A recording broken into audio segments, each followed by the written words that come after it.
Hi guys, आज हम लोग देखेंगे क्लास 12 के कुछ महत्वपूर्ण मान जो हर एक एग्जाम में आपका 2024 के एग्जाम में के लिए आपका क्या महत्वपूर्ण है। तो आज हम लोग देखते हैं कुछ महत्वपूर्ण मान।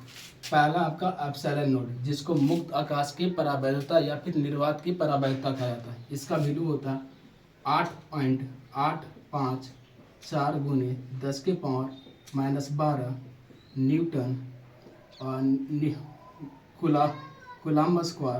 कूलम्ब स्क्वायर पर न्यूटन पर मीटर स्क्वायर होता है।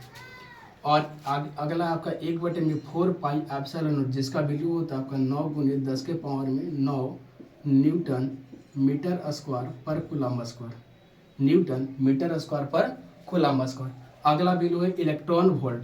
एक इलेक्ट्रॉन वोल्ट बराबर में आपका होता है 1.6 गुने 10⁻⁻19 जूल होता है। इलेक्ट्रॉन वोल्ट आपका ऊर्जा का मात्रक होता है। अगला एक एंगस्ट्रम बराबर में कितना मीटर होता है, तो एक एंगस्ट्रम बराबर में 10⁻10 मीटर होता है। एक फैराड बराबर में कितना कूलम होता है, तो एक फैराड बराबर में आपका होता है 96,500 कूलम। एक टेस्ला बराबर में कितना गॉस होता है, एक टेस्ला टी का मतलब होता है आपका टेस्ला। एक टेस्ला बराबर में आपका होता है 10⁻4 गॉस, 10⁻4 गॉस होता है।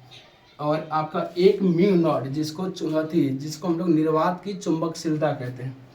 चुंबकशीलता, एक चुंबकशीलता बराबर में आपका होता है 4 पाई गुने 10⁻⁻7 हेनरी पर मीटर होता है। इसके बाद आपका एक स्टेट कूलम बराबर में आपका होता है 1/3 गुने 10⁻9 कूलम होता है। इसके बाद आपका एक न्यूटन बराबर में आपका हो जाएगा 10⁻5 डाइन।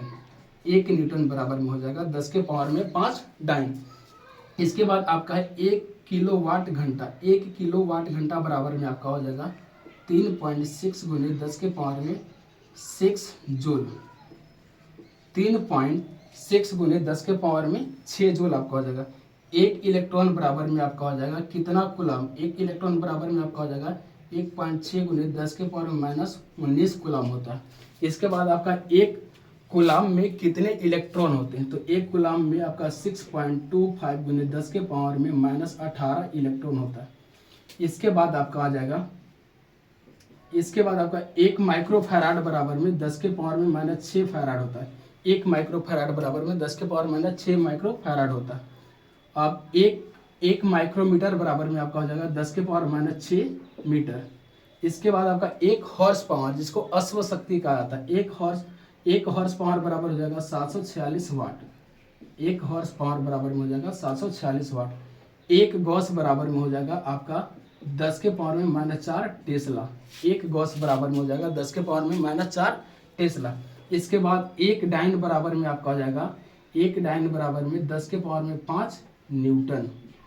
इसके बाद एक जूल बराबर में आपका हो जाएगा 10⁻7 अर्घ। और एक अर्घ बराबर में आपका हो जाएगा 10⁻7 जूल। इसके बाद एक यानी कि IRMS, जिसका मतलब हम लोग पढ़ते हैं स्क्वायर मीन रूट, यानी कि धारा का वर्ग माध्य मूल मान जिसको बोलते हैं। इसका जो वैल्यू होता है 0.707 आई नोट को बोलते हैं धारा का शिखर मान। ERMS जिसको कहेंगे यानी कि स्क्वायर मीन रूट, इसका मतलब क्या होगा कि विद्युत वाहक बल का वर्ग माध्य मूल मान, जिसका वैल्यू होता है 0.707 विद्युत वाहक बल का शिखर मान। तो है गाइस, आज के लिए इतना ही। जय हिंद।